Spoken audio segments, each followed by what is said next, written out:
I would ask, so you saw the questionnaire, you saw the result, and you saw even how to put it into practice. So talking about football, what would be your suggestion to an athlete, a coach, or a club to implement this typology of questionnaires and having this psycho-emotional profile of the players? Like, how can this help an athlete or a coach or a club more broadly? I think maybe first try, of course, with the players. The coaches are also very important because they manage the team, so their behavior and their emotions are also very important. But maybe start with the players. I would suggest to just listen to them. Take a little bit of time to listen what they have to say. Everyone have something to say at the end of his day about what he lived, what he feels, how he feels. And I think it's important to give them this opportunity to, in each club, to be listened by someone. It can be the coach, it can be someone else, but to take the example again of data, because that's the world where I'm working for. It's actually now we on our app have added something where at the end of your training you have to answer an interview where you say how you feel today, what star rating would you think you can have after your training, etc. And I think this step can be really pushed further into emotional intelligence by asking the players really about his feelings. So how did you feel today, but also go more precisely into that. Maybe you feel tired, maybe you are angry, maybe you are very happy, maybe it can be positive as negative, but maybe try to put a lot of questions to these players after each training, each games, or every day, just to understand how they feel. And maybe if you see that on a training week the player is not really good mentally, he is not good on his trainings, and he say it that he don't feel good this week. Okay, I think then it's the role of the club to accept that, and also to take the decisions about that, to give him maybe more trust, or that he is happy again, to understand what is the problem. So I think we need really this approach where the players are not just approached by recruiters, by data, etc., but also by people who can manage and help them to manage their emotions. Love it, love the comment, and I too believe that footballers are not just that; they are not robots; they are Yeah, humans. exactly. Exactly, and today you see, so I see it in the also in the big professional clubs.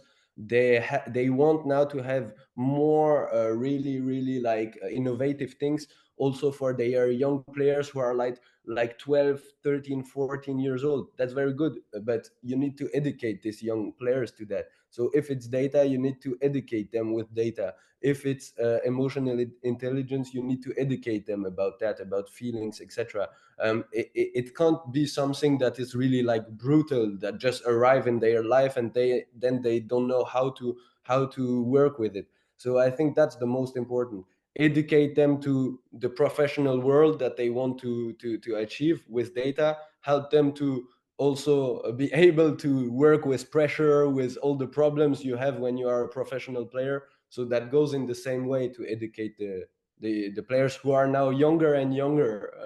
Yeah, So definitely, that I agree. One day you are a schoolboy, the day after you're a superstar, the day after you may exactly. be injured, and you have all the press, all the media above you, and you feel the pressure. Uh, I I think, based on experience, this typology of tests help the coach and the athlete as well to understand how undertake the pathway to regain happiness or motivation or confidence.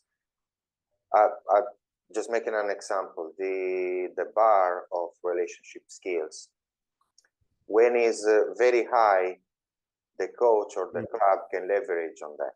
Like the player can or is good creating new relationships. When it's low instead, and the player is not necessarily happy in the new club, for example, so we might rationalize that he's not having a good social life because maybe his relation or her relationship skills are not that high. So helping and supporting the athlete to create, like, let's say, a social environment, it might be just the key to unleash performance on the pitch. Yeah, of course, and also to speak about the coach, I think that's a topic we had discussed in our last discussions. I mentioned it just before with the management also. That's something where a coach is a manager. He need to put his ego on the side. So you see, we speak about management, we speak about ego. For everyone, I think there is a work to do, to be better, to understand better their emotions and how they can work also with other people in this environment, like in a club or with the team. You mentioned the coaches, and too, I believe is critically crucial for the coaches to understand the athletes, as well Yeah. to adapt their communication style to the emotions and psychology of the athlete. To give another practical example, if a player doesn't have self-confidence or doesn't have a good degree of self-confidence, being tough, being hard, it might be counterproductive. Instead, you might be more as a father figure or as a big brother figure. And then he gonna regain confidence, and of course he gonna bring that confidence on the pitch. So Exactly. Yeah. So thanks for your comment. Yeah. Valuable, very yeah, valuable. sure. Thanks. I'm Yes. sure the coach have a lot to do for the players themselves, of course, and then someone else for the coach, etc. I think it's just a combining of everyone need to help each other. When we work with humans, everyone need to understand each other. Yeah, that's the main Exactly. of a good team. Yeah, and that's why I think the what I mentioned at the beginning was to understand myself, to listen to my emotions, etc. But I think after that, the next step is also to make this when you discuss with someone to understand his feelings, his emotions, why he react like that. Maybe it's related to something he have lived during his childhood, so it's something you can discuss with the people. So I think the first step is about, of course, ourselves, but it's also important to put it in the discussions that you have with the other people, to understand how they also work and manage their emotions. I totally agree. Everything starts with us. So we understand Exactly. our emotions and how the psychology works. Then, of course, we might foresee emotions in the others in order to drive the relationship or drive just a conversation. You know what I mean? Yeah. So, Elias, thanks. A couple of minutes left.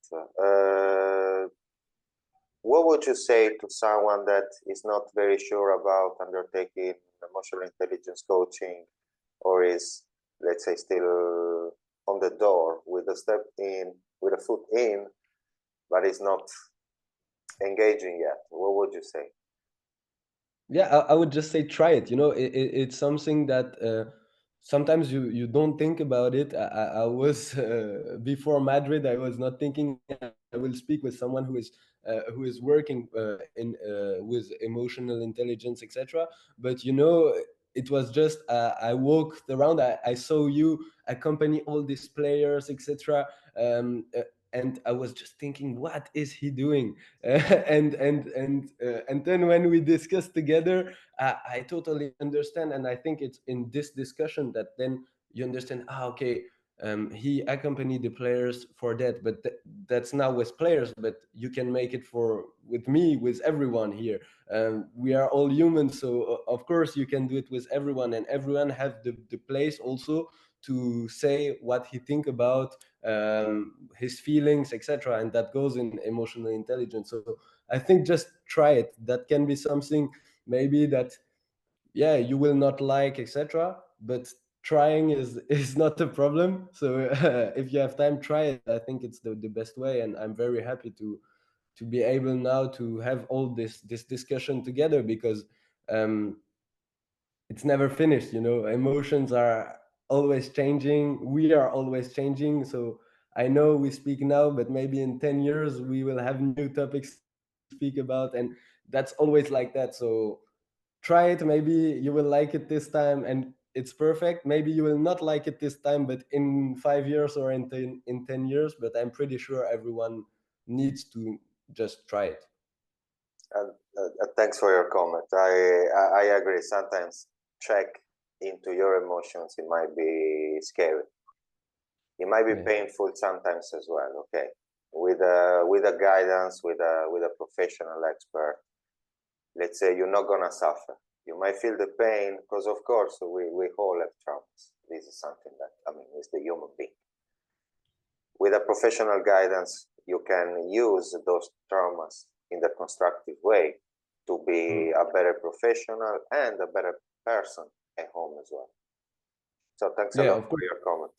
Thanks. Yeah, and then you try to make the process to manage these feelings and emotions, and that's very interesting. Now also, when we don't speak together during 1 week or 2 weeks, etc., and I'm just thinking when I'm doing something, oh, remember, maybe you have to listen a little bit more to what you are feeling now. Maybe you need to look a little bit more around what you are living now, realizing also what you are doing. So I think take also this time to think about the discussion that we had together is something that always comes. So I live it now daily. Lovely. Thanks. I mean, I'm happy that you are using and using and using all the information and insights that we have exchanged. Yeah, and it will not stop tomorrow. That's great. Elias, thanks for your time and appreciate your sharing and testimonial. We are surely in touch. Yeah, thank you very much. We stay in touch, and thanks for this time. What was great to share my experience. Thank you, Elias. See you soon. Always. Take care. Thanks.